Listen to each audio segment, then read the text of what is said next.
Okay, we are live. Can you guys hear me?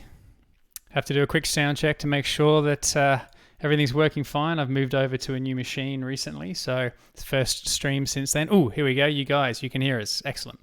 So, just so you know, I'm not going to be putting on a backing track this time like I do with the other streams, because there is a much more important voice that's going to be here that you guys need to listen to. So, I'm pretty sure that everyone knows what's coming. There's a few excited people in the audience already, not just me. So without further ado, I will reveal the face of my first interview guest and absolute legend and nerd crush of mine, and that is Matt Miller.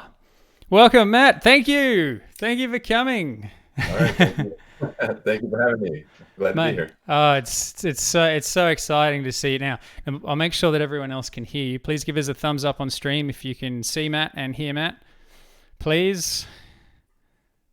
Yep, we've got a woo and a thumbs up. Hey, Matt, everyone's cheering. Hopefully it's all working. Audio's all good. Everyone can hear you. That's awesome. That is awesome. So for those people who don't know, Matt's got up super early just so that he can hang out with us. So that's so good, and we should all be very, very grateful. So we are in the presence of greatness, a man whose shoulders I have personally stood on for at least 6 years now, I think, or nearly 6 years now. So, needless, I don't need to tell you why that's the case, Matt. I've sort of carried on building on top of the amazing stuff that you started back in the day, and that's a huge part of the reason why we wanted to talk to you. So, anyway, what I'd like to do to begin with oh, thanks, man. Flattery will get you everywhere.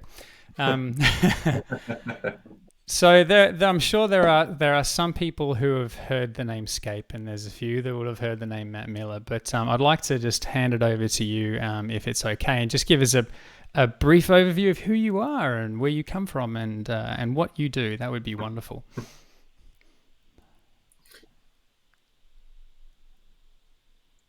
Yeah, sure. So my name's Matt Miller, also known as Skape. I've been in and around kind of the security world for over 20 years now.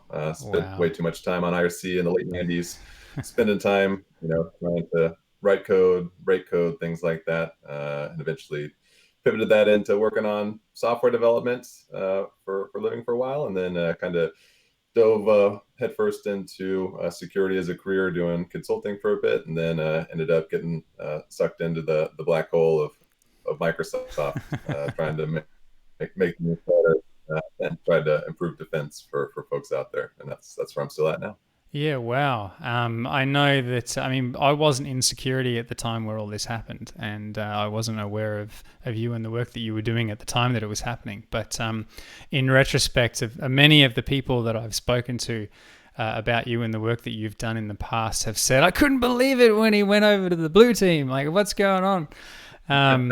And I think there are a couple of people on stream that were like, part of me died when Skape went to the defensive team, So, I'm sure there's a number of people who are watching this interview right now that would love to know, like, what the motivations were and what sort of drove you away from the offense to the defense, and whether or not, like, you are sort of truly blue now, or you're sort of sitting there breaking your own gear, or, that sort of thing.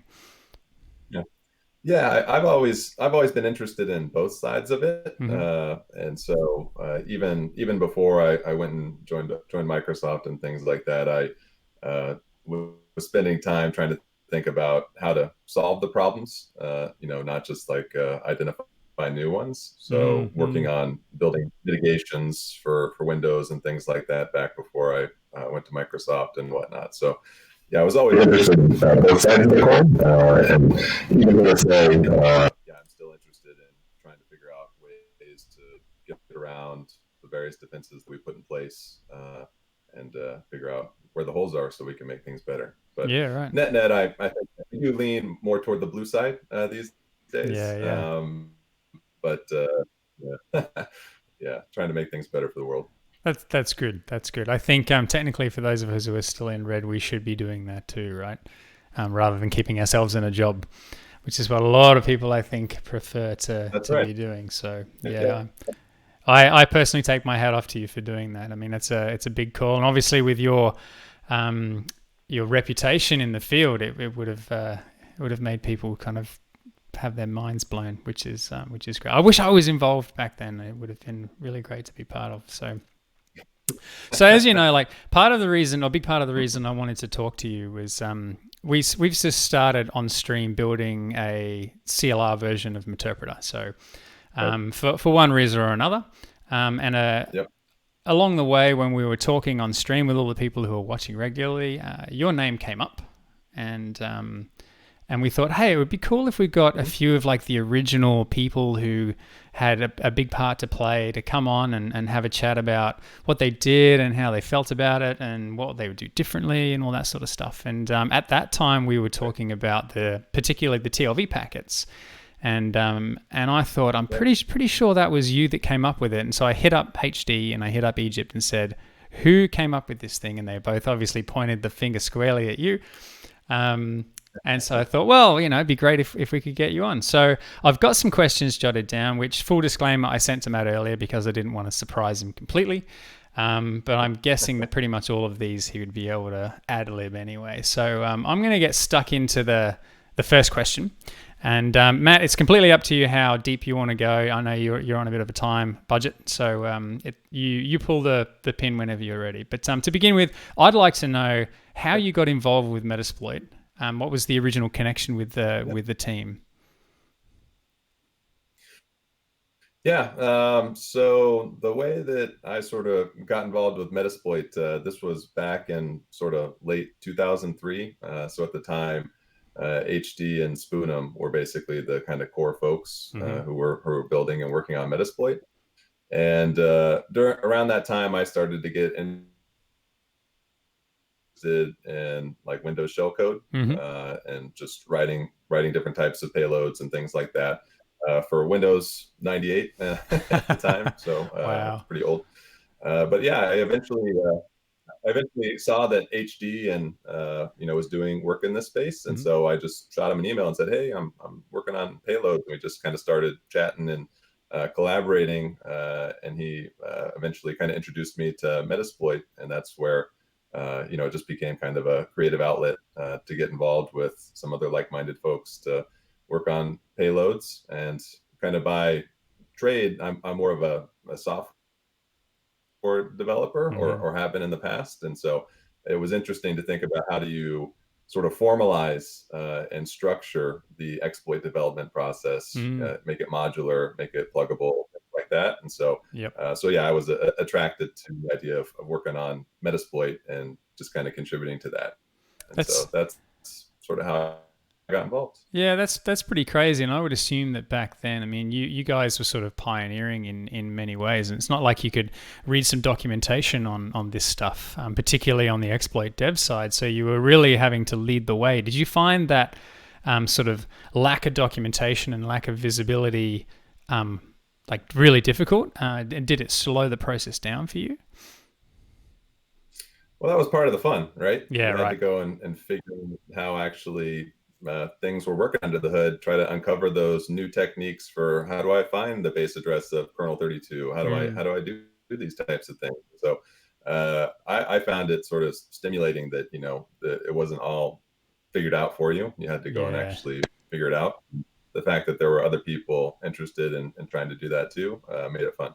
Yeah, cool. I mean, I guess this is prior to the days of things like ASLR and DEP, and so I guess you didn't have to bash your head against that too much. Although the things we bash our head against now are partly thanks to you, which is great. So when you first got involved, MSF was still a Perl application. Is that right? Mm-hmm. That's right. Yeah. So were you involved in the porting over to the Ruby side? I was, yeah. So that was myself, HD, and Spoonum. Right, we got to a point where writing object-oriented Perl is not fun. Yes, agreed. And I think it was probably Spoonum who kind of stumbled upon Ruby and got the rest of us interested in it because of just we thought it was a pretty clean language. And no offense to Python, Python's a perfectly fine language, but at least for us at the time, we were really hip to wanting to do Python, and Yep. so one thing led to another, and we decided to go with Ruby. Yeah, fair enough. I mean, the wording that I had for the question here was, can we put at least some of the blame for the Ruby decision on your shoulders? That gives you an idea of how I feel about Ruby. But it is what it is. What it is. But I think Well, so. Go. we in the developer guide that we published for Metasploit 3.0, we had a section in there about why we chose Ruby. I think I read we that. knew we'd have to defend it one day. Yeah. You're never going to win that fight, though, right? Regardless Yeah. of what you choose, there's going to be some people. And the thing is, I think the timing of your moving over to Ruby sort of coincided with a fairly big uptake in Ruby in general, particularly Ruby on Rails and all those other wonderful things. So as far as receiving contributions from open source and whatnot, Ruby seemed to make a lot of sense back then. But yeah, I think you may well have ruffled a few feathers of not going with Python, and given how Python seems to prevail in so many tools these days, there's every now and then I will get a DM saying, when is it going to be written in Python? Don't ask me. I'm certainly not going to be taking that. So okay, so that's really cool, and I thought that was the case. So what about Meterpreter? Was that originally your idea, or was it again a concoction of the three brains that you've already alluded to? Yeah, I mean, I guess maybe Meterpreter was largely mine, but it spawned out of myself and Spoonum and HD thinking about how do we actually go and make the development process for payloads simpler in terms of you don't have to write everything in assembly, in terms of just being enabling a more powerful payload at the end of the day. And so it came out of a period of time where Spoon was working on something called Dispatch Ninja, and then I was looking at the Meterpreter stuff, and we just kind of merged those ideas and eventually decided to go with Meterpreter for our powerful post-exploitation framework. Yeah, right. I've never heard the term Dispatch Ninja before. I'm now going to have to go and read up on that. I wonder if there's some evidence. Is that was that sort of a not competing but a similar idea, and you sort of took bits and pieces of each and combined that into Meterp? That's right. Yeah, if you actually if you go and search for there's a presentation from I think 2005 at Black Hat on EIP. That's one that Spoonum and I gave, and in there it talks about Dispatch Ninja.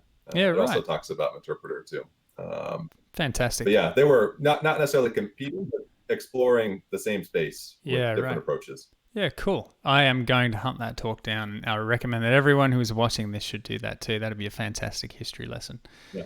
So you said that Meterpreter was primarily yours. Does that mean at the time when you decided to sort of merge these two ideas into one, that you sort of ran with the development thing for the most part, and Spoonum was, I assume, helping you along the way, but it was still kind of your baby? Well, I don't know. I think, we ended up just deciding, hey, we're going to go both pitch in and work on Meterpreter. Yeah, cool. And so we both ran with the development of it. Yeah, awesome. It wasn't just me working on it. Yeah, cool.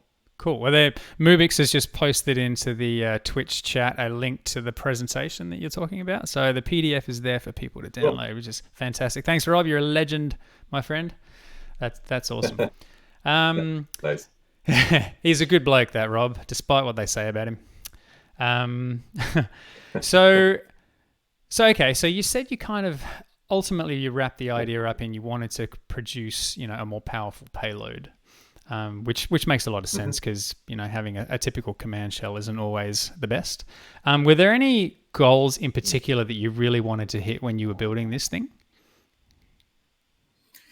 Yeah, there were a few goals. I mean, some of them are kind of, we wanted a stealthy payload. We wanted one that we could easily extend dynamically, without having to have it all baked into one monolithic payload that we sent over. We wanted it to be a powerful payload by the same token, and ideally one that we could actually expose something akin to a scripting interface for, which of course we ultimately built with Meterpreter, so that you could write on the attacking side just write up your logic that's going to go essentially interact with the remote server to do whatever you want, Whatever you file, want. network, things like that. So, Mm.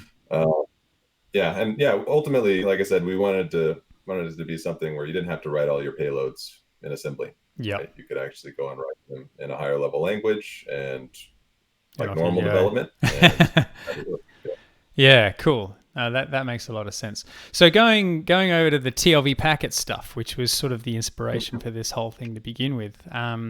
So as I said, Egypt and HD pointed that at you, and I have linked in a previous stream the PDF where you describe Meterpreter. I think you wrote that in 2004. Is that correct? yeah, And they do talk about the TLV I think packets so. and Yep. whatnot in there, and it's a really good read. So why TLV? I mean, back then things like JSON was a thing, and a bunch of other horrible serialization formats were a thing. Why TLVs? It's a good question. So for TLVs, I think those came out of a few things. So, I had studied various RFCs for other network protocols. Mm-hmm. I had written other network protocols for other things that use TLVs, and I had friends who were into network protocol design that also knew about TLVs. Mm. So ultimately, I mean, the decision to use TLVs was we wanted a very simple to parse protocol that was sort of infinitely extensible, right? Where the remote side didn't have to know the semantics or the content or details about the content of what it was parsing. It just needed to know the structure. And Yep. so Yep. TLVs are for that, because you can build a generic parser that knows nothing about the content and still be able to parse the full packet. So that's largely why we went with TLVs, because it was simple and easy. That makes perfect sense, and we've actually just done exactly what you've just described. Built a parser in a short period of Right. time without actually knowing anything about the content, which is really really good. And I admit I asked that question with a little bit of tongue in cheek because I would not use JSON. There's a lot of horribly bloated formats and whatnot out there. But one thing that I like about it is as the information is coming across the wire, you know what to expect down the track, rather than something like JSON where you have to keep parsing until you hit something and then go, oh, okay, well this thing that we've now reached has some meaning. That's right. Which is horrible to deal with, and that's why there were so many horrendous XML, JSON, and God knows what else parsers out there that are horribly broken. So, yeah, that makes a lot of sense.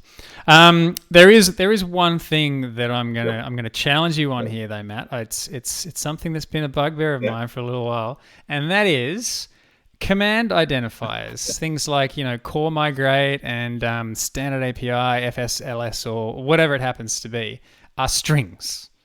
Strings that are so easy to fingerprint in memory and on the wires. Why is that? Why did we do that, Matt? Well, I mean, again, like it starts from extensibility. So, we wanted to have something where you have infinite possibilities in terms of the, commands or methods that are actually supported by the remote ends. Yep. I think strings was just the default to go to. Probably could have done other things, could have done a GUID or could have done other stuff. But at the time, I don't think I consciously thought about in-memory fingerprinting or things like that associated with some of those strings, which is a fair point. Yeah, no, that's fair enough, and it's very easy for me to be the critic. Hindsight is 2020, right? And back then it was a very very different. So don't think I'm having a go, but there are times where it's like oh man, I really wish these things weren't strings, and I do have a plan to remove them at some point. But time is always very very difficult to find for these kind of things. That's right. Okay, so I'm excited to hear that development was your background. I mean, that's something I can relate to. I worked as a dev for a long time before I got into security. So I'm really digging what you're saying.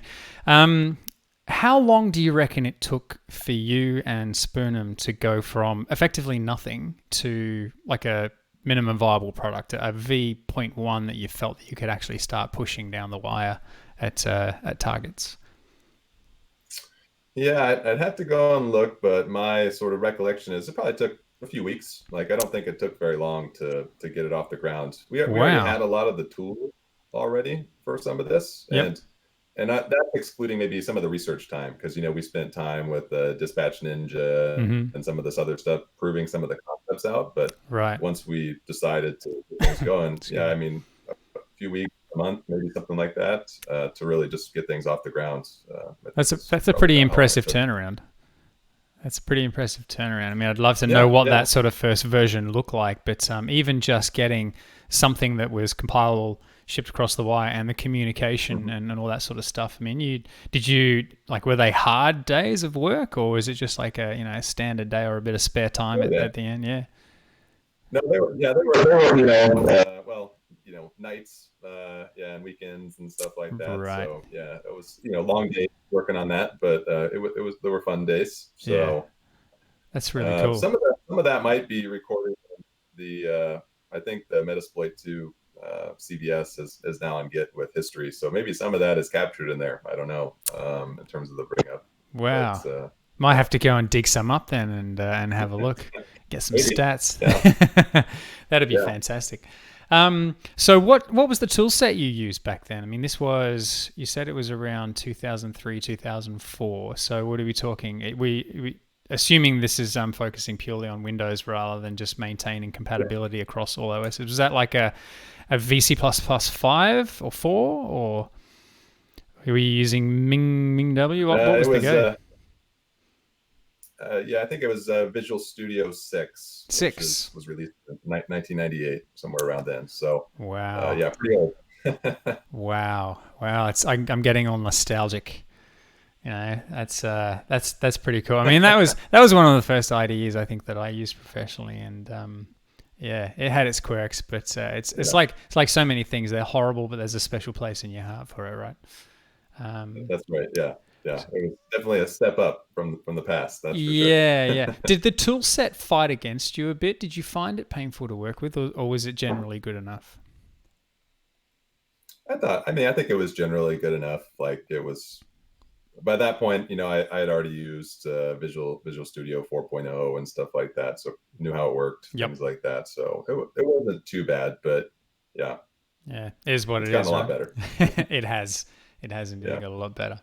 Um, okay, so 2013 was when I first got involved working on some Meterpreter bits and pieces. And during my first discussions with Todd Beardsley and Egypt and James Lee, they mentioned that there was only one machine on the planet that was able to build the Meterpreter payload, and it was a laptop in HD's house or something. So every now and then when it needed a new build, they'd ping HD and he would go and build it on his laptop. Um, Hmm. so what I'm keen to know, bear in mind that I never tried to build it back in those older tool sets. When I Hmm. when I saw the recipe, I'll call it a recipe for getting a build environment set up. I just went, I'm not doing that. I'm going to start from scratch. Um, why was it such a pain, do you reckon, to get that build environment right? Do you have any idea why that might have been the case? Yeah, I was trying to think about why it might have been. I don't recall there being too many weird dependencies that we had in there. It Yeah, just yeah. made one of those things where you have to have Visual Studio 6. You got to have the SDKs installed on the machine. Mm-hmm. Maybe some of the project files had some hard coded paths in them or something hacky like that. Right. For libs and things that needed to get pulled in. Gotcha. But outside of that, yeah, I don't recall there being a lot that made it super complicated to actually Right. build. Could have just been getting that environment set up and everything. Yeah, maybe this sort of this burden came about well after you disappeared into the Borg, shall we say? Right. And Yeah. as things became more complex and more dependencies were added and Visual Studio versions changed. I think the Visual Studio 2010 was the version that was being used to build it when I came along. And Mhm. yeah, I remember HD saying, make Okay. sure you do all of this in the right order, or you're just going to have to start again. And I was like, really? That sounds terrible. So yeah, okay. Well, thankfully, it's a little bit better now. So Yeah, that's a that's weird. win. Yeah. So my first It's good. task, Yeah. and when getting stuck into Meterp, was there was a bug in the migration code that it was kind of obscure. And I wrote a blog post about it, so Mm-hmm. it is bronze for posterity. And I'm not sure if you're familiar with it or not, but the scenario was in later versions of Windows, so 2012 on 64-bit, in edge case scenarios when you migrate Mm-hmm. from a certain process to potentially a subset of other processes, it would crash, but it wasn't consistent. Um, so my task was to try and figure that out. And Mm-hmm. I knew what migrate kind of did behind the scenes because I'd done OSCP and I'd typed migrate into the prompt in the past, and I wasn't really au fait with how it works. So I dived into that, and when I saw the inner workings of it, I was kind of blown away by how genius it was, but how simple it was at the same time when you get your head around it. It Yeah. really did feel magical Mm-hmm. to me. So how did this idea come about? And was this yours? And did you sort of one day just go, aha, I can do that thing, or was it something that you, I don't know, where did it come from? Yeah. So the idea for migrate, from what I recall, sort of came out of the fact that I had the benefit, like in terms of like the day my day job and some of the software development stuff that I had done in the past, that I got exposure to a lot of low level and interesting quirks and Mm, capabilities of Windows at the time, and Linux and some other places. And so that sort of exposure is what gave me some of the tools to draw on later to yeah. think about, oh, how could I use this for another purpose. And so in this case, I had some other project I was working on where I learned that you could duplicate socket handles Right. across processes. Yep. And I had another project where I just played around with, well, how do I, inject a library into another process and things Mm, like that.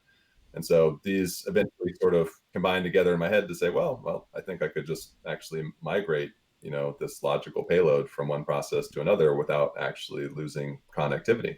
And that's that was kind of amazing. the raw materials for how we ended up, going and writing it. That is wonderful. It's still kind of my favorite feature, even though it tends to be taboo to use it these days because it's obvious that it's happening. Right. But yeah, I still love it. I Yeah. just I just think it's fantastic, and the socket duplication thing. I mean, I was familiar with that from my dev days too, but to see it used in that way, it's like wow, that was super impressive. Right. So big hat tip to you for that, mate. That's just magical. I think it's wonderful. Yeah. It's one of my Yeah, it's one of my favorite features of Meterpreter too. I thought it was really cool to Yeah. write it. Yeah. Well, you deserve some kudos from the crew as far as I'm concerned, because that's magic. And there are thousands of people out there that have made use of that over the course of their penetration testing lives that probably owe you a beer or Right. two for implementing that to begin with. So, yeah. Sounds So good. thank you personally for that, because I've got to play with that a lot, and it really is a wonderful piece Yeah. of kit. Um, Awesome. okay, so where was I going to go next? I was going to say, um, you've already answered my next question, so I'll just move on. When you built the first extension loader, like you alluded to the fact that you wanted to build a really powerful Mhm. payload and you wanted to make it extensible, and you didn't want to have to throw this huge hefty thing down the wire all in one go. So clearly you had this idea of you want this core piece of functionality to go down, and then you want the ability to sort of add more stuff on the Yeah. fly. So am I right in thinking that the original version of that mechanism that you used to load libraries into memory was very different to the reflective DLL injection method that Stephen Fewer came up with? Because I remember seeing that in the code and Yep. going, I'm not familiar with the code paths that even get there anymore, but it's still in there. And I was wondering if you wouldn't mind giving a little overview as to how that library loading mechanism worked as compared to RDI. Yeah, absolutely. So really where this started is, I think in, let's see, yeah, 2004, before we started working on Meterpreter, myself, and another researcher, Jarkko Turkilainen, and Mm-hmm. some other folks that were involved in the community, were looking at different ways to do remote DLL injection in memory. Mm-hmm. And the initial version that we worked on there involved, I think, what it's called patch up Meterpreter now, if it's Yep. still around. Yeah, it's still around. Okay. Well, so basically that one involves, rather than writing your own custom loader, which is basically what the reflective DLL injection does. We actually just reuse the loader that already exists on the system. Okay. We just took some of the functions that the loader uses, like some of the system calls in memory, and basically redirect them to our payload that already exists, or our DLL that already exists in memory.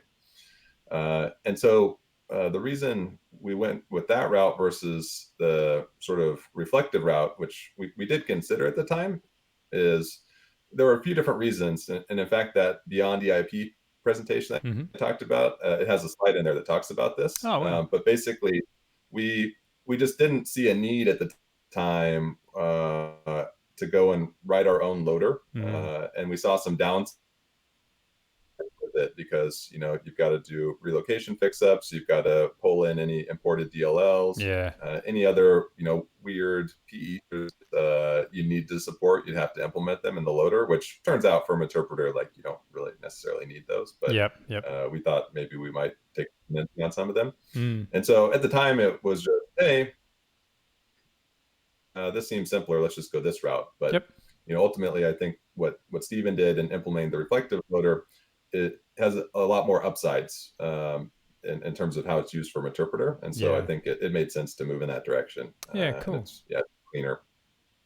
Yeah, that's a bit of magic as well, I have to admit. And, you know, he certainly deserves a hat tip for that. I mean, that's now everywhere, right? Even the method that's used for hashing is fingerprinted these days. So, you know you've done well when the work that you've done ends up in people's signatures to try and detect malicious behavior. So, yeah. No, that's really cool. Thanks for that. That's definitely really interesting. So back when you started, 2004, 2003, there wasn't the array of OSs that we've got available to us now, although I guess we're kind of converging back slowly towards sort of Windows 10 and when 2012 is 2016, or at least that's what MS appears to be trying to do. So even though there was only a subset compared to where there is now, were there some really horrible things about the differences in those operating systems that you had to, first of all, discover and then effectively hack Meterpreter around to make them work across those platforms? Can you think of any? Yeah, well, there certainly were things like that. This is, you know, where again, like having that software development experience comes in handy, because I already had experience with, hey, my code needs to run on all these different versions of Windows. Here are the things that are supported on one version of Windows and on other versions of Windows and things like that. And actually same for Linux. So although, you know, we didn't have do the kind of Linux version of Meterpreter from the start, you know, it was engineered in a way that with the intention of being able to support something like that. Right. And I had experience from other projects of writing platform abstraction layers to make it easy to write portable code that works cross version of Windows, cross Linux, things like that. So, so yeah, that experience came in handy and basically allowed me to avoid having to, you know, stumble into those things because I'd already hit them before. Yeah, gotcha. So yeah, you'd already borne the scars, so that you're pretty much prepared to bear them. Yeah, okay. No, that's handy. I'm not that smart. I seem to repeatedly cop the same scars, which sucks. Okay, so when you first, like the first release, shall we say, of Meterpreter, what year was that? Was it still 2004 where you actually pushed it out for the unwashed masses to use? I think it was 2004. That was I think when we added support in the 2.0, like the 2x version of Metasploit. Yeah, cool. Okay. So around that time, when you had this capability, was there anything out there that was, you know, even halfway able to detect the behavior that you were pushing down the wire? Like, was there AV that was able to defend against certain things that you did, or was it just so new and so different that it basically had free reign and it was open slather? Yeah, I mean, I think at the time there were probably some NIDs like Snort and stuff like that for if you weren't using like the XOR encoding, because early on we didn't actually have built-in support for, you know, an actual encrypted, you know, communication protocol and things like that. So yeah, so I think some of the NIDS tools were able to go and detect and signature on some of the bits of the payload and stuff like that. Yep. But so that was one thing potentially. I don't recall, and even largely maybe into this day, I don't know, maybe folks know otherwise. The like in-memory detection capabilities for the payload certainly weren't there in 2004. I think there are some now, but even then, evasion for those type of things is, I think, still fairly easy. Yeah. So, uh, so yeah, outside of NIDS, I don't recall that there was much that was able to detect it at the onset, So at least at scale. did you personally get to use this on, like, let's say, engagements or as part of simulated exercises, or was this literally a tool that you built for everyone else and that you didn't actually use yourself?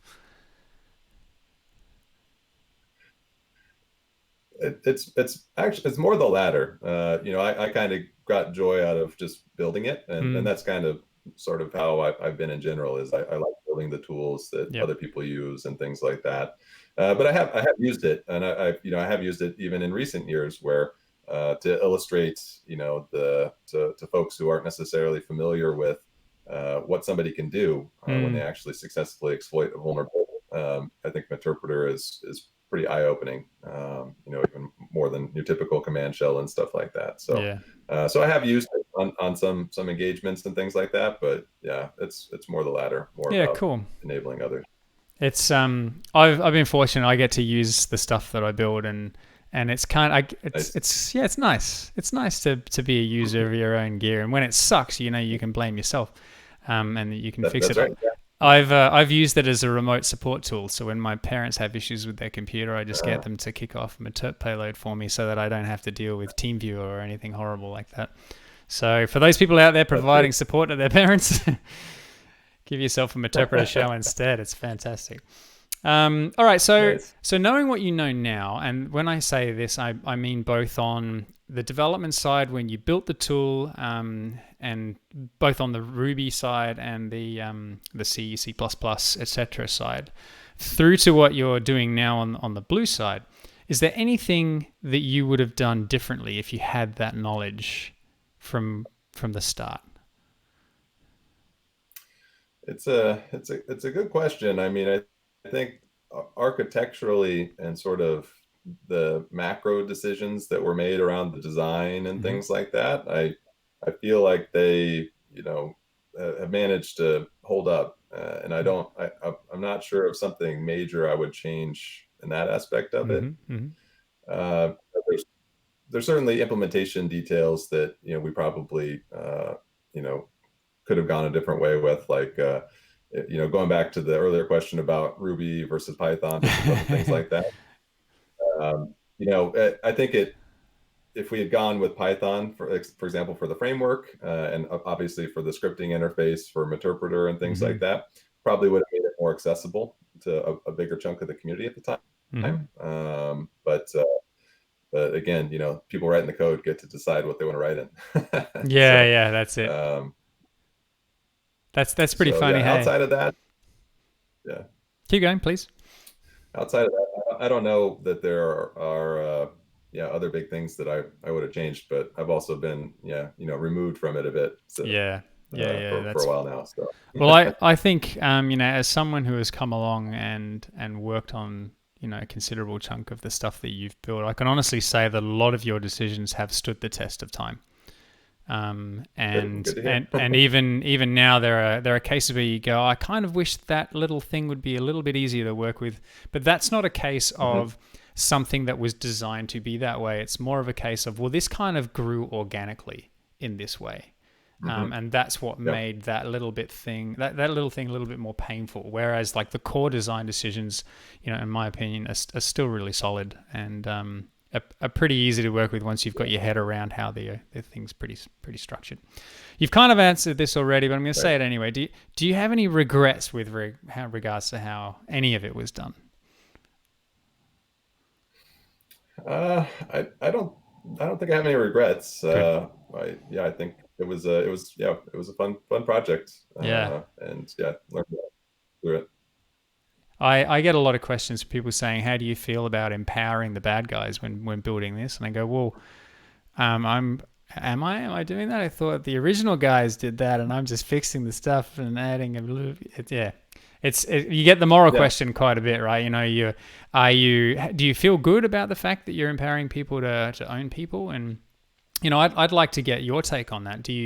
How do you rationalize that away when you're building offensive tools? Yeah, it's a great question, and I mean, to be fair, everybody's going to find their own place on the moral compass here. So Mm. this is my opinion, but Mm.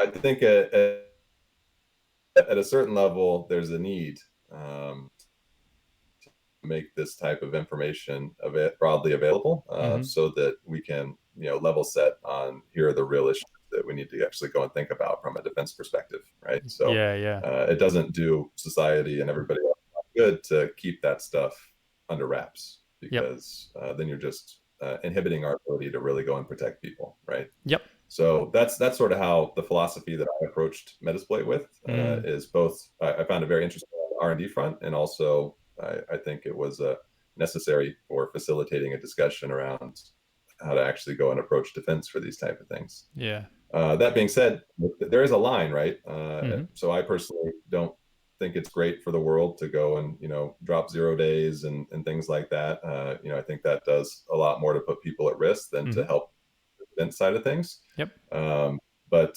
again, like keeping knowledge hidden forever that can help us make defense better for the world doesn't seem like the right thing to do. Yep. So Yep. that's sort of where I land. Yep. Cool. That resonates with me, mate. Resonates with me big time. Cheers. And I know there's a few people on stream that I know personally that it'll resonate with them as well. So another hat tip from me if I may. Cool. So I got a couple of questions from other people. And I know there's a couple more Mhm. that have appeared on stream, and I don't know how much time you've got left. So please sing out when you need to bail on me. So Good. cool. A couple of people would really like to know what your primary focus at MS is. Like we know that you work sort of in mitigations and defense, but like at the moment, what's the pointy end of the stick for you? Yeah, so these days I'm managing a team within MSRC, which is our vulnerabilities and mitigations team, at Mm-hmm. least on the Redmond side. We also have a team out in the UK, Okay. and our team is responsible for a few different things. It's doing the assessments for vulnerabilities that get reported to Microsoft to repro them, root cause them, look for variants, things like that. Yep.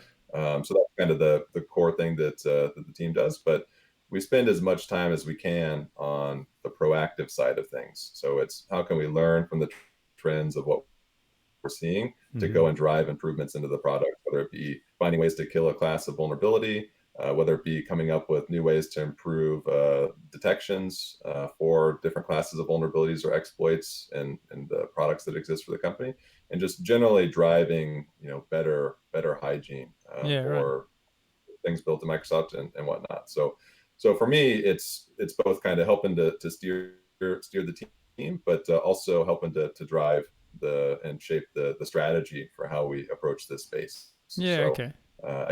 I gave a talk at Blue Hat Israel earlier this year that sort of talks a little bit about that. Okay. So it goes into more detail about sort of things that I've been focusing on and helping to shape and steer in that space. Yeah, I saw that appear on a Twitter feed, and I'm still yet to watch that. So I'm going to make a point of going to watch that myself. Sorry Yep. about that. That makes me feel really bad. Yeah, um, everybody. so I think I might skip the next question and come back to it, because this one I think is maybe more relevant to that. Are you still mostly hands-on, or do you get to spend more and more time with PowerPoint and Outlook? So yeah, sadly, yeah. I mean, I definitely don't write as much code as I used to. Mm-hmm. Do I do try to find the time Yep. to do that, but it's certainly not at the level of when I was working on Meterpreter and things like that. Yeah. I have some side projects outside of work that I work code for, so I still get to stay hands on there, but yeah, definitely a lot more kind of steering, shaping, strategy, formulating, and things like that versus spend day in, day out actually working on writing code right now. Yeah, gotcha. Well, once a dev/creator, you're always a dev/creator, even if it's just in your own time, right? It's something that you can't let go of. Yeah. I very much relate to that.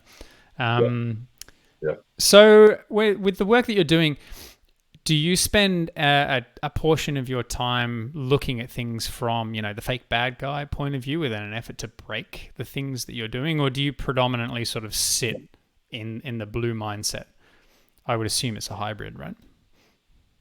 Yeah, it's definitely a hybrid. I mean, like I said, I'm more skewed toward the outcome, thinking about the blue side of things. Like that's where more of my energy gets invested, because I'm driving proactive improvement to make things better on the defense side. At the end of the day, but a critical part of that is that attacker mindset, right?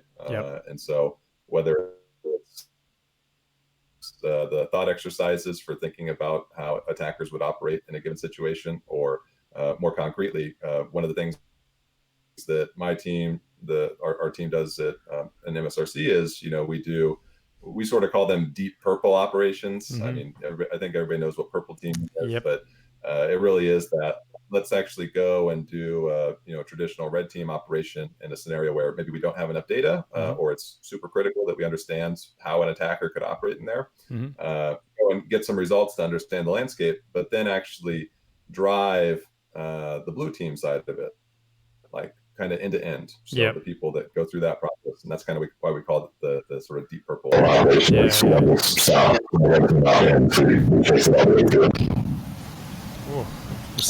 sound just went a little bit crazy, so hopefully it'll settle down.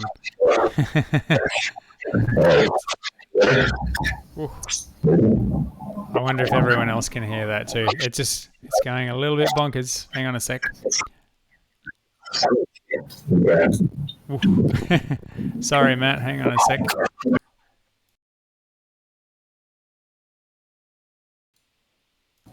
Okay, I think that may have settled it down. Okay, is it better? There we go. That's better. Okay. Whew. Man, cool. I was going crazy in my head, and I think pretty much everyone. There you go. Rob Fuller's going, the power of Christ impels you leave this body. So, sorry about that. It was going really, really crazy. It's like you were possessed or something, which was kind of exciting. Wow. Nice. Cool. Sorry about that. Yes, video conferencing in 2019. It's still a problem, isn't it? Okay, so with that said, do you prefer? One of my friends wants to know this. Do you prefer red over blue?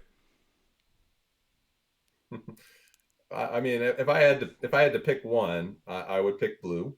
Because that's sort of where I'm naturally affinitized to at this point. Like I said, that one they both are interrelated. Like you need both of them. I agree. So it's not a one or the other. It's just if I'm going to invest my energy, it's going to be more on the blue side personally. But I need those teamers out there. Yeah, fantastic. I would agree with that. I mean, I spend more time obviously in red, but the business that I run, we focus on helping blue as much as possible, and it's good to see the improvements. A friend of mine, Justin, has this question, and a lot of the people that I know tend to troll me with this kind of stuff. But what were you doing when you found out what had happened to Get System? So help me explain the question a little bit more. What happened to Get System? Okay, so a little while ago, I don't remember the year, it's probably 2014 or maybe early 2015. So the Get System feature of Meterpreter had three methods. There was two named pipe methods, one using name pipe impersonation, one doing something similar but putting something on disk, and then there was the third method, which was just token manipulation in memory. And then at some point when Tavis Ormandy decided to drop that, what's it called, a KI trap 0D local privilege escalation exploit, there was a commit, I think it might have even been Stephen Fewer that did it, that put that exploit in Get System as technique number 4. Right. Someone's cheering. Here we go. There's this little feature of Twitch where you can cheer, and Rob Fuller's twitched for 100 for asking the question we all know he didn't want to ask. You're such a bunch of jerks. I hate you all. So anyway, so that exploit became part of Get System. And then I think, I don't know whether it's Todd Beasley, I'm pretty sure it was. He hit me up one day when we're doing some work, and he said, hey, we've got some cases where Get System is causing blue screens on client computers. That's clearly a bad thing. Can you go and look into that for me? So anyway, so I went and had a look, and I'm like, hang on, why is there an exploit in Get System? Like, to me, Get System, I know this is being bronze for posterity in this video, and I am never going to live this down. But Get System is about extracting a system token when you have sufficient privileges to do so. And so I saw that, and I thought, well, what I'm going to do is I'm going to take that exploit out and make it a post module that you can choose to implement. And so that's what I did. And in the eyes of many, that's the day that Get System died, because Get System no longer got system in a number of scenarios. So, there is a website dedicated to this that Justin has set up. It's like the number of days since Get System got system.com or something like that. So as you can see, I'm really paying the price for this. But so the question was, where were you the day you found that out? And arguably, you found that out today. Yeah, well, yeah, I mean, I think so. I knew bits and pieces of that, but looking back on it, I think you made the right call. Yes! If I was if I was to architect this, I would not build exploits into the command, right? It comes back to being modular, right? You want these things Thank to be you. modular, so Yep, I agree. implementing them with post modules makes a lot more sense. I am absolutely going to take a clip out of this video at this point and say, Matt Miller, Skape is backing me up on my decision. Screw you guys. Yep. That's wonderful. I'm so happy to hear you say that. So here's one interesting question. Over the time that you've been at MS, have you noticed a change in the relationship between the red and the blue? And what was it like for you when you first joined as a guy who was very well known at being on the offensive side, joining the blue team? What was that experience like? So, between red and blue within Microsoft, or within the industry, I would say to begin with, particularly at MS. But if you feel that there was something greater at play beyond MS as well, I'd like to hear that too. Yeah. So, I mean, even when I joined, there were already people at the company that at least, what we call red teaming today, we're doing red teaming. MSRC had a pen test team, which was basically, that's what they were. They were a red team at the time. And there was already, a great relationship in terms of collaboration between taking what we learned from the red team and figuring out how we can go and pivot that into mitigations or things like that.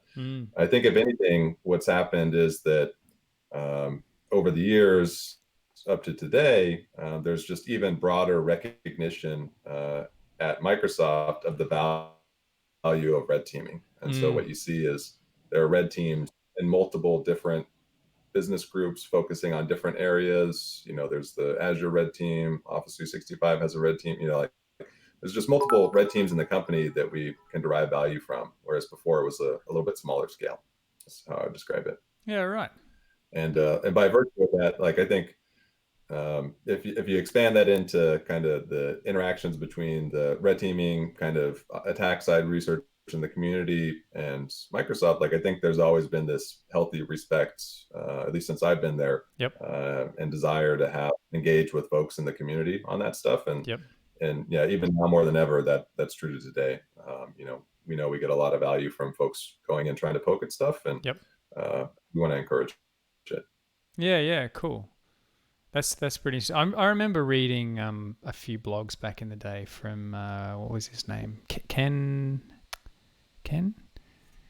Come on, you can fill in the gaps for me. Ken Johnson? Yes, thank you. Skywing, yes. I stumbled across his blog in the early 2000s, and there was some absolute gold in there. And since joining security and hearing the story of how yourself and Ken moved from your sort of attacking offensive side over to the other side, and the reactions that people had to that, I kind of, I guess, I had this perception, and I think other people did too, that Microsoft really didn't care about security. And then you hear stories like that and you go, well, they're hiring two people who clearly know what they're talking about. One could Mm-hmm. easily argue that they clearly do care about security. And it's my opinion that over the last however many years, they put so much effort into it. And I'm Yeah. really, the results I think speak for themselves. It's becoming harder and harder and harder. I mean, if you can do something to get some kind of code exec, it's still super difficult, and even going on from there is Right. is even more difficult. So Yeah. so what year did you say you joined MS? I joined in 2008, so 2008. So I've been there a wow. little over 10 years now. Well, it's fair to say that the And time that you've been there, man, you've certainly had impact. And every now and then, I remember reading about SE Hop when it was first mentioned, and I was like, wow, this is genius. right. And I was like, oh, for fuck's sake, it's Matt doing his thing again, making it even harder for us poor bastards on the other Yeah. side to try and do our thing. But that idea Yeah. alone is again, it's one of those really simple things, but it's genius. It's absolute genius. Hmm. So kudos to you for that. And that's a good example. Like the C-Hop stuff was a good example of that. That was research that started before I even went to Microsoft. But again, Yeah, playing both right. sides of the coin, right? Well, how can we SEH overrides? That's really cool. That's really. I think not enough people are doing that. Although I see that probably changing over time, but that's really really cool. There's a question that's appeared in chat. I think it might have been Mubix that asked, and that is, where does the name Skape come from? That's a good question. There's sadly not a great origin story for this handle. Okay. I was trying to think of a cool hacker handle when I was, a lot younger, Yeah. Right. and it actually started with being Escape, Hmm. but then I just thought Scape sounded cool, There you go. and years later, I learned that this wasn't why I chose this handle, but years later, I learned that Skape was like, I guess in some language, I forget if it's Swedish or something like that. If you translate it, like translates to create. And I wish I had thought of that beforehand because then I would be story. But That's awesome. That yeah, is awesome. I love it. I'm just scrolling through the list now to see if there's any other ones, but there's a lot of trolling and there's a lot of mention of the word get system, which I'm just skimming over. Um, but yeah, I think that's it. If you guys have anything right. that you want to ask Matt, because we're about to let him go. Oh, I've got one more that someone on Twitter hit me up about, and this is slightly off topic, if you don't mind, Matt. Sure. Um, he would like to know if you could give us a quick rundown on how you came up with the idea of that 3 byte green shellcode that you like. I mean, Sure. that's pretty mind blowing stuff. Super impressive, super impressive. So yeah, I mean, how did you come to that? What was the process? Well, it's not that we went from, nothing to 3 bytes, right? Yep. It was an iterative process Mm-hmm. where, on the one hand, I already had experience writing encoders, so I Yep. kind of just started with, some of the, smallest, most unique byte encoders that we already had in Metasploit, Mm-hmm. and then just sort of methodically started to pare them down in terms of how can I get rid of more unique bytes and these Yep. payloads, Yep. and coming up with different tricks. So, I think I maybe started at 30 bytes, went to 18 Mm-hmm. to 15 to 12 to 8 to 5 to Wow. 3, right? Wow. And all using different techniques. But ultimately, when you get down, and maybe we should have just started here, but when you get down to 3 bytes, the approach that we took was I basically just generated all of the different 3 byte instruction combinations and looked Mm-hmm. at all of them, Yeah. and went and Okay. found one that looked like they would actually give me interesting primitives, and Yeah. that's Okay. where kind of landed on that. I can decrement memory. I can decrement the pointer to that memory, and then I can jump to it. Right. Right. So those 3 things. That's kind of and then knowing the fact that the stack is going to contain or should contain Certain predictable values. byte values, Yeah. then that's kind of gets you off to the races in terms of how you go and do it. Yeah. So Cool. That That's was the approach. that's really cool. Yeah, that's real. I didn't know anything about that green shellcode competition until Yeah, you it tweeted was, about it. really cool. I'm glad. Yeah, I'm glad John finally talked about it. It was one of the most fun challenges that I've done. So yeah, it was really cool. Yeah, no, it's awesome. It was really interesting reading and seeing the solutions that came out. It's like a shellcode golf problem, but you're not trying to reduce the total number of bytes. You don't care about that. It's just the Right. actual bytes you're allowed to use. Yeah, Yeah. which is That's fantastic. it. Here we go. We Yep. got more questions for you, Matt. Question for Skape. MS and Yeah, I was Google. listening. Yeah, I was MS and Google haven't had the best of relationships since the start of Project Zero. How do you feel about that relationship now, and how has that evolved? Yeah, I mean, I think we actually have a good relationship. I personally know Ben. I know a lot of the people that are on the Project Zero team and Mm-hmm. have tons of respect for the work that they do. Yep. They're super sharp folks, Yeah. and they actually give us, they have a ton of great findings. Mm-hmm. And so I feel like we have a good relationship, and ultimately our goals are the same, right? We're trying to make the world a better place, Yep. and they're helping to do that for us. So Yeah. yeah, Cool. Cool. Oh, that's really good. I hope that answers your question, Muvix. I think it's I think we can see that on the other side. Like in the early days of PZ, there did seem to be even some public kind of animosity in certain scenarios, and there might be an edge case that appears every now and then. But I too know a couple of the folks at PZ, yeah, and they have nothing but good things to say about the internal folks at yeah, MSRC that they deal with. So that's really good. right, yeah. Peleus, do you think that it will get to the point where memory corruption exploitation will actually die for modern operating systems and we'll just have to rely on logic exploits? Do you think that's coming? I so it's taken a long time, and we're certainly not going to get there overnight. But I believe it is possible and needs to be possible to reach that state. Yeah. Uh, you know, there are lots of market incentives and other factors that potentially work against us getting to that state. Mm-hmm. But when you look at some of the tools that exist today, like take for example, like some of the innovations that have happened in safer systems programming languages, like Yep. with Rust and things Yep. like that. The tools are being created for developers to actually write software that should be, largely safe or free of memory safety issues. Yep. It's just you, it's not going to be the case that all of that existing C and C++ code gets ported over to a safe language overnight, for example, Yeah. or it's going to adopt all the various mitigations. So we still got quite a bit of a road ahead of us to Mm-hmm. get there. But when you think about what the future of safe and secure software development looks like, Mm-hmm. we kind of need to be working to that end goal where we really don't have to worry about the Yeah. Being memory memory safety safe. issues Yeah. anymore. And that's one of my goals, is figuring out how do we get there. So, does that mean that you wholeheartedly support having everything written in JavaScript and WebAssembly? Well, I don't know if I go that far, but I certainly support, safer languages. So Haskell? No. Okay, maybe not. Maybe, I maybe. full disclosure, I'm a bit of an FP purist, and I'd love to see more stuff written in Haskell. Nice. But we won't go down that path because that's Nice. another thing I'm sure people won't let me forget. Pelly's just wanted to comment that as a consumer and computer user, thanks so much for everything you've done. As a newbie exploit developer, please stop. It hurts.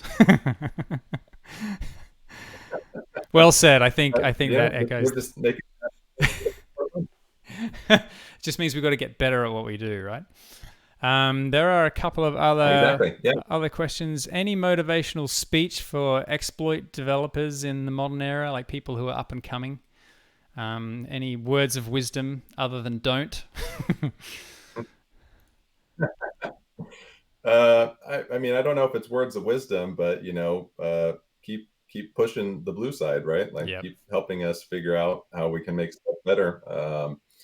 In terms of motivation, ultimately that's going to come from you, right? And what you actually get excited about, what you're interested in, and things like that. Mm-hmm. But if you love hard problems, you love hard puzzles, there's probably not, much of a better place than thinking about how you approach the problem of modern exploitation of memory safety issues and things like that. So, there's a lot of interesting work that can be done there.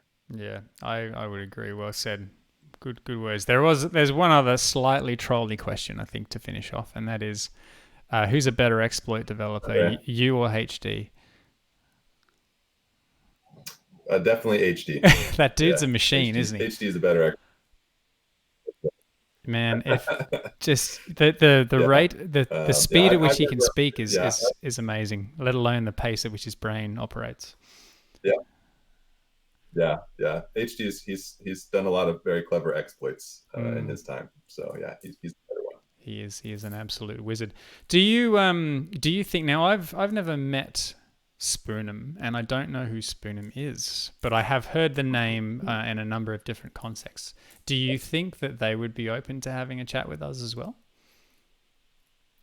I don't know. I can try to get a hold of him and see where he's at right now. Would you mind? He's That would he's be kind awesome. of yeah, I can do that. I mean, he's kind of moved out of the security world Okay. these days, so doing other interesting things. But maybe he'd be up for walking down memory lane. Yeah, no, that'd be really good. I'm sure there's a lot of people on stream that would love to hear them speak as well. And there was one person in particular saying, "Oh, I remember back in the day when Skape and Spoonham were the guys that were doing it."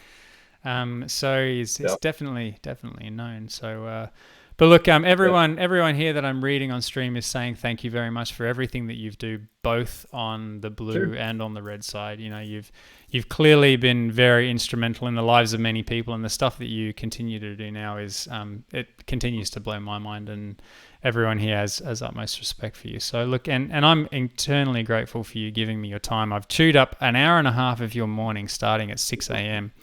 And it really has No been, problem. it's been an absolute delight to have you on, and I really am humble and grateful that you're willing to give us your time and the history lesson and the insights and whatnot. So thanks. Hopefully one day if we're on the same patch of dirt, you'll allow me to take you for some dinner or something, and we can sit down and have a chat face to face. That would be really nice. But Matt, thanks so much, mate. Sounds awesome. Thanks a lot for having me, and yeah, thanks everybody who's playing in this space. Keep it up. You're a legend, mate. Thanks very much. All the best, and have a good day. And you can expect me to ping you again on the tubes. Maybe we'll do some follow-ups because I think people will probably start having more questions as soon as we're off stream. But they're all saying thank you. So thanks again, Matt. All the best, mate, and we'll chat to you again soon. Thank you. All right, have a great one, everybody. Talk to you later. See you, mate. Wow, the legendary Skape, Matt Miller. Wow, what a champion! Can you believe he's just given us an hour and a half of his time? That was so good.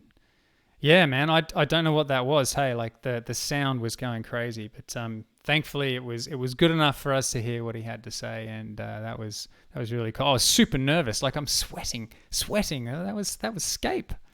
That was amazing. So look, I'm going to call a halt there because it's 12:30 already, and I will get this video up on the tube so that everyone else can enjoy it. But thanks for everyone for coming along. Sorry if I missed any questions. It was very hard to remain focused on Matt and the stream at the same time, and I did my best. I'm not a very good interviewer, but I did my best, and I'm super glad that you guys all came along. So thanks again, and I'll see you probably tomorrow night for a chat and some code.